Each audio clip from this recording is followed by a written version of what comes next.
લગભગ અહીંયાથી ઘરે જઈશું, ઘરેથી અહીંયા આવશું, કેટલા હોશમાં હોઈએ છે એ બહુ અગત્ય. કાલે જ વાત થઈ હતી હાથ્યામાં કે આપણે આખા દિવસમાં પોતાના પર કેટલું ધ્યાન જાય છે.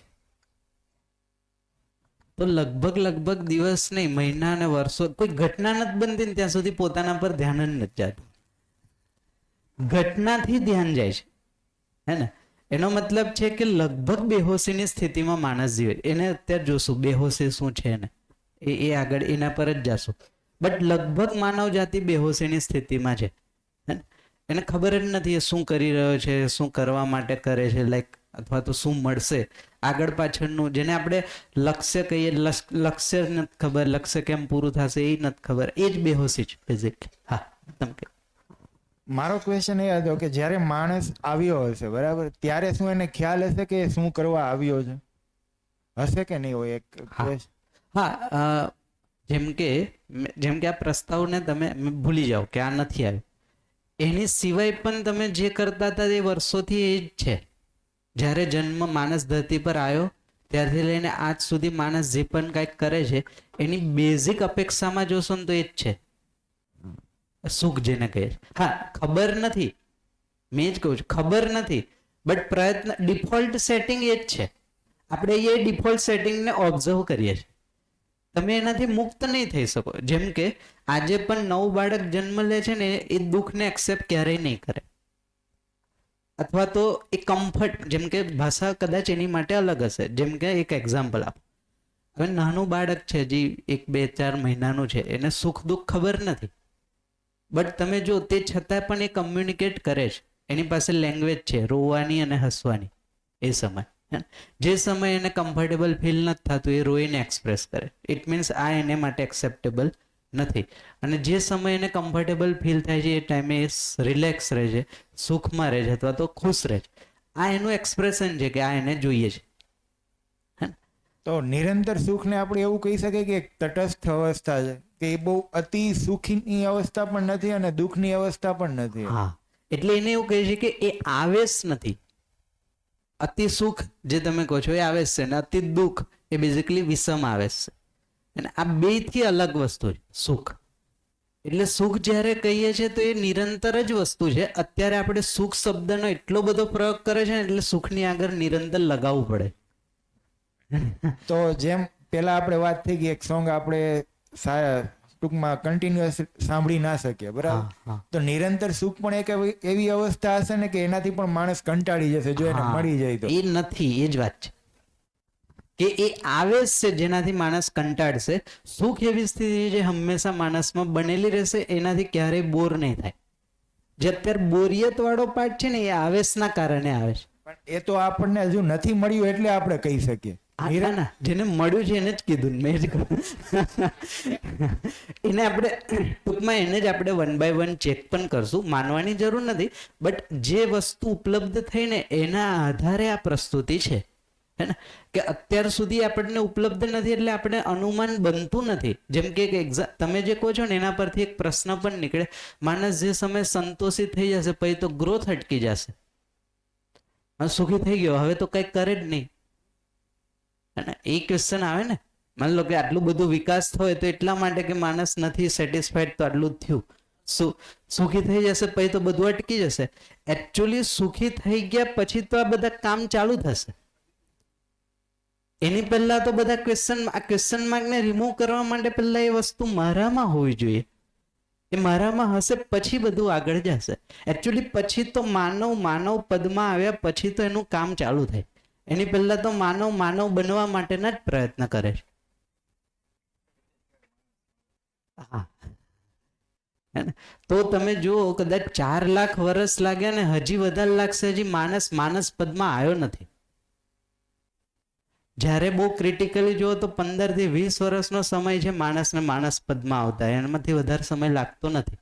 બટ અત્યાર સુધી એનું ધ્યાન નતું ગયું. મેં જ કહું, જેમ કે જ્યારે માણસ પહેલી વાર ધરતી પર આવ્યો હશે ત્યારે એને ક્યાં ખબર હતી કે શું ખાવું જોઈએ ને શું ન ખાવું જોઈએ?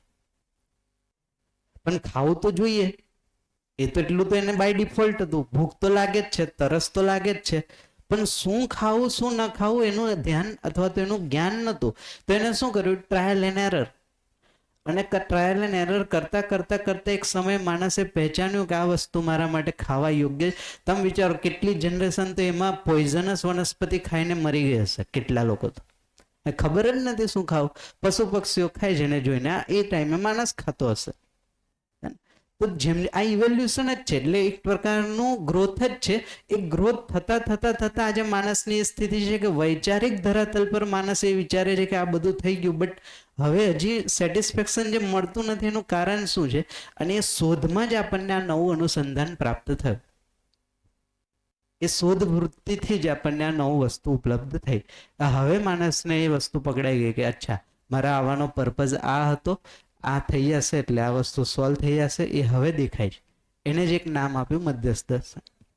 નહીં, એટલે મારો ક્વેશ્ચન એ હતો કે હું એવું વિચારું છું કે જ્યારે માણસ ધરતી પર આવ્યો હશે, બરાબર, ત્યારે તો એને ખ્યાલ જ હશે કે એને એકચ્યુઅલમાં શું કરવા આવ્યો છે. જેમ બીજા પશુ પ્રાણી બધા આયા છે, બરાબર છે. જેમ કાલે આપણે ઉદયની વાત થઈ કે એનું કાર્ય કરવા આવ્યા છે, જેમ આપણે ધરતી ઉપર આવ્યા ત્યારે પણ આપણે કાર્ય કરવા આવ્યા છીએ, એ તો આપણને ખ્યાલ જ હશે ને. એ કાર્ય આપણે કરતા જ હોઈશું ને. જો બેઝિક વસ્તુ માણસની બાય ડિફોલ્ટ છે, જેને માણસ નકારતો નથી. જેમ કે એક એક્ઝામ્પલ આપો. ઉદયને ખબર નથી કે ઉદય શું કામ આવી, એ માણસ સમજે છે. જ્ઞાન અવસ્થાનો મતલબ જ છે જે સમજવા વાળું અવસ્થા છે. આખી ધરતી પર માણસ જ એકમાત્ર એવી અવસ્થા છે જે સમજી શકે. બાકી વસ્તુ તો ડિફોલ્ટ સેટિંગમાં એનો કોઈ રોલ પ્લે કરે છે, એને એનાથી કોઈ મતલબ જ નથી.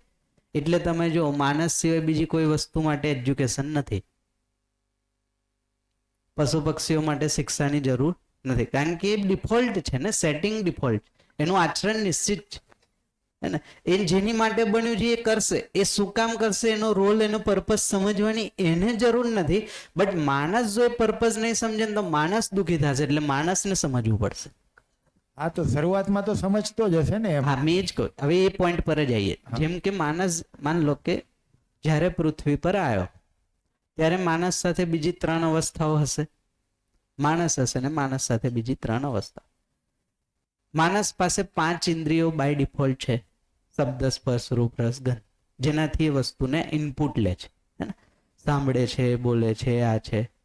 તો એ સમયે જેટલી વસ્તુ એની આજુબાજુ હતી એના પરથી એને કંઈક ઇનપુટ લીધા. હવે શરીરની એક સિસ્ટમ છે, એ સિસ્ટમ પ્રમાણે શરીર એનું કામ કરશે. એ માણસ ઈચ્છે તો પણ ભલે, ન ઈચ્છે તો પણ ભલે, પણ શરીરની અમુક સિસ્ટમ છે જે આપણા કંટ્રોલમાં નથી. જેમ કે તરસ લાગવી, ભૂખ લાગવી, હે ને, ઊંઘ આવી, આ બધી એવી સિસ્ટમ છે કે શરીર એની જાતે બેલેન્સ કરવા માટે આ વસ્તુ મિકેનિઝમમાં છે. તમે જુઓ ને, એ વસ્તુ તમે ઘરમાં પણ ઓબ્ઝર્વ કરો. નાના બાળકને ક્યાં ખબર પડે છે કે આ ભૂખ લાગી, કે આ તરસ લાગી? તો હવે આપણે એના પેરેન્ટ્સ તરીકે આપણને સમજાય છે કે આ અત્યારે રોવે છે એટલા માટે રોવે છે કે એને નિંદર આવે છે. આ રોવે છે તો એટલા માટે રોવે છે કે અત્યારે એને ભૂખ લાગે. એક્સપ્રેશન એક જ છે, રોવું. હે ને? તો જ્યારે પહેલી વાર માણસ ધરતી પર આવ્યો હશે, તમે કલ્પના કરો કે જ્યારે એની સાથે બીજા માણસો નથી કે જે એની કેર કરી શકે, તો એ એની જાતે ઓબ્ઝર્વ કરીને શું જોયું હશે? તો એને જોયું હશે કે પશુ પક્ષીઓ કઈ રીતના ચાલે છે, કઈ રીતના ફરે છે, શું કરે, એની એક્ટિવિટી ઓબ્ઝર્વ કરી હશે. કારણ કે એની પાસે 5 ઇન્દ્રિય તો હતી જ. તો પશુ પક્ષીઓ પણ ખાય છે, પશુ પક્ષીઓ પણ કંઈક જમે છે, પશુ પક્ષીઓ પણ કંઈક ચાલે છે, દોડે છે. તો માણસે એનું અનુકરણ કરવાનો પ્રયત્ન કર્યો હશે. એ અનુકરણ કરતા કરતા જ્યારે એને પણ ઇનપુટ લીધા ને ત્યારે એને જે ભૂખની જે વસ્તુ હતી એને ખબર પડી હશે કે અચ્છા આ રીતના સેટિસ્ફેક્શન મળે છે.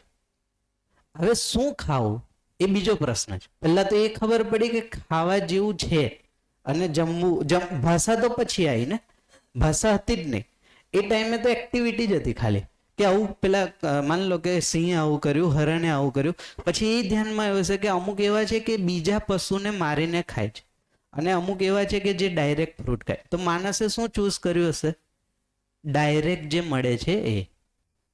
મૂળતઃ માણસ શાકાહારી છે. જો, કારણ કે સૌથી ઇઝી શું છે? માણસનું જે શરીર છે એ પ્રમાણે ચીરવું, ફાડવું એની માટે નેચરલ છે જ નહીં. કેમ કરશે? માન લો ડાયરેક્ટ તમારે જંગલમાં જઈને શિકાર કરવો હોય કોઈ પણ વસ્તુના મદદ વગર, તો આપણી પાસે એવા નખ પણ નથી, એવા દાંત પણ નથી, આપણી માટે ઇઝી વસ્તુ જ નથી. તો સૌથી પહેલા માણસે શું ચૂઝ કર્યું છે? જે શાકાહારી પશુ પક્ષીઓ કરતા હશે એ જ, એ ડિફોલ્ટ સેટિંગ છે. હવે શાકાહારી પશુઓની રેન્જ છે ને, એમાં પણ રેન્જ છે કે કોઈ ફ્રૂટ ખાતા હશે, કોઈ ફળ ખાતા હશે, કોઈ ફૂલ ખાતા હશે. તો એ બધામાં માણસે એક્સપેરિમેન્ટ કર્યા હશે કે આ ખવાય, આ ખવાય, આ ખવાય, આ ખવાય. એ થતા એક સમય માણસને સમજાઈ ગયું કે આ આપણા માટે ખાવા જેવી વસ્તુ છે. એટલે એક લેવલનું તૃપ્તિનું સેટિસ્ફેક્શન આવ્યું. એના એ જ આપણે ગઈકાલે પહેલા દિવસે ચાર્ટ જોયો હતો. 10,000 વર્ષ પહેલા જ માણસને ખબર પડી કે રોટી કપડા મકાન જેવી વસ્તુઓ છે. એના પહેલા લગભગ 3,90,000 વર્ષો તો એની શોધમાં જ હતા માણસ જાતિ આખી. તો એ એક ઇવોલ્યુશન ફેઝ જ હતો. એ ત્યારે ક્યાં ખબર હતી? હવે રોટી કપડા મકાન બરાબર થઈ ગયા ત્યારે તો બીજું વિચારી શક્યો કે આટલું મળ્યા પછી પણ, અથવા તો આટલું મેળવ્યા પછી પણ હજી કંઈક ખૂટે છે એવું લાગે છે. એ શું લાગે છે એને નથી ખબર. કે સુખી થવું છે, સંતોષ મેળવવો છે, એને નથી ખબર, પણ કાંઈક ખૂટે છે એ ઇન્ડિકેશન એને મળતું હતું. કે જેમ કે આટલા વર્ષોથી મહેનત કરી, ઘર પણ બની ગયા, ગાડી પણ આવી ગઈ, જમવાનું 2-3 ટાઈમ જમીએ છે, 4 ટાઈમ જઈએ, તે છતાંય કંઈક ખૂટે એવું તો એને ખબર છે. હવે એ પ્રસ્તાવ આપે છે, શું ખૂટે છે? તો એ સંતોષ છે. આ પ્રસ્તાવ છે. માણસને એ ટાઈમે નથી ખબર ને આજે નથી ખબર. એટલે તો આપણે આ ચર્ચા કરીએ કે ભાઈ એ જે ખૂટે છે એ ભાવવાળો પક્ષ છે, અને ભાવવાળા પક્ષમાં જે નામ આપ્યું છે સુખ છે, સંતોષ છે, આનંદ છે, જે પણ અલગ અલગ નામ અત્યારે આપણે આપીએ છીએ, એ વસ્તુ ખૂટે છે, જે ભૌતિક વસ્તુમાં મળે એવી નથી. એટલે માણસે વસ્તુને સમજવા માટે ફિલોસોફી ડેવલપ કરી. પછી ભાષા આવી, જેમ કે પેલા ચિત્રની ભાષા આવી, હે ને, પછી લેટર આવ્યા, લેટર પછી હવે એના વોકેબ્યુલરી ડેવલપ થઈને હવે કરતા મલ્ટિપલ લેંગ્વેજ માણસ પાસે ઉપલબ્ધ થઈ, જેનાથી સરળતા થઈ ગઈ કોઈ વસ્તુને પહોંચાડવા માટે અથવા તો કોઈ વસ્તુને બીજા સુધી આપવા માટે. બટ હજી પણ સુખી થવા માટે શું છે એનો ઉપાય તો માણસ ગોતતો જ. અને જસ્ટ 50 વર્ષ પહેલા અગ્રહાર નાગરાજજીને એ વસ્તુ પહેચાનમાં આવી ગઈ કે આ વસ્તુ છે, અને એ જ વસ્તુની શોધ આપણે બધા ભેગા મળીને કરીએ છીએ કે આવું છે કે કોઈક બીજી વસ્તુ છે. એટલે પ્રસ્તાવને આપણે વેરીફાઈ કરીએ. જેમ કે એક સમય લખતા આઈન્સ્ટાઈનને સ્ટ્રાઇક થયું કે E = mc² ઇક્વેશન આવ્યું. તો કોઈક સમય કોઈ સ્થિતિ પરિસ્થિતિમાં એટલા વર્ષના એફર્ટથી કોઈ વસ્તુ સ્ટ્રાઇક થાય છે કે અચ્છા આવું પણ કંઈક નિયમના રૂપમાં છે. જેમ ન્યૂટનને સમજાનો, જેમ બીજા લોકોને સમજ્યા, એ જ રીતના માણસના અધૂરાપણની શોધમાં આ કોઈ નિયમ સમજાનો કે હજી શું છે, હજી શું છે, હજી શું છે. એ કરતા વ્યક્તિની એક સ્થિતિ એવી બની કે આ બધી વસ્તુથી સેટિસ્ફેક્શન તો મળતું નથી, તો હવે કંઈક શોધવું પડશે. અને શોધમાં આ નવી વસ્તુ અથવા તો પૂર્ણ વસ્તુ માણસને સમજાની, જેને આપણે ચર્ચા કરીએ. તો પહેલેથી માણસ પાસે હતું અથવા તો ખબર હતી એવું હતું જ નહીં. આજે પણ આપણે બોર્ડ પર 2 દિવસ ચર્ચા કરી કે માણસને નિરંતર સુખી થવું, એ માહિતી છે, એનાથી તમને કે મને સમજાઈ જશે એવું નહીં થાય. એની માટે જ વેરિફિકેશન 3 સ્ટેજમાં કરવું પડશે, અને નિરંતર પ્રોસેસ છે કે નિરંતર સુખી થવું છે આ શબ્દ છે કે ખરેખર રિયાલિટી છે. જો જ્યાં સુધી મને રિયાલિટી તરીકે ફીલ નહીં થાય ત્યાં સુધી હું પ્રયત્ન નહીં કરું. તો રિયાલિટી તરીકે ફીલ કરવા માટે 3 સ્ટેજ વેરિફિકેશન છે કે મારામાં હું જોઉં હંમેશા આખા દિવસમાં જે પણ કંઈક કરું છું શું કામ કરું છું. હવે તો આપણી પાસે ચેક પોઈન્ટ છે. પછી બીજો વ્યક્તિ પણ આખા દિવસમાં હંમેશા જે કંઈ કરે છે શું કામ કરે છે, તો આપણી પાસે વેરીફાઈ કરવા માટે છે રેફરન્સ. અને કોઈ પણ વ્યક્તિ આખા દિવસમાં જે કરે છે શું કામ કરે, ત્યારે જઈને ખબર પડશે અચ્છા હું પણ સુખી થવા માટે કરું છું, બીજો પણ સુખી થવા માટે કરે. આ ભાષા નથી, આ રિયાલિટી સમજાણી. એને આપણે જસ્ટ અહીંયા તો ભાષાના રૂપમાં વાત કરીએ, બટ એની માટે એક સમય લેશે. એ સમય કેટલો કે પોતાની કેટલી ઈચ્છા છે એટલો સમય. જો મને એવું લાગે છે કે મારા માટે આ વસ્તુ આજથી જરૂરી છે તો આજથી ચાલુ કરીશ. કોઈકને એવું લાગે કે કાલથી, તો કાલથી. 2 વર્ષ, 3 વર્ષ, 5, દરેકની સ્થિતિ પ્રમાણે સમય વધઘટ થશે. 15 મિનિટની મોજ છે અત્યારે. હા, પણ એક બ્રેક લઈ લઈએ અને પછી આગળ ચર્ચા કરીએ. Thank you. નમસ્તે.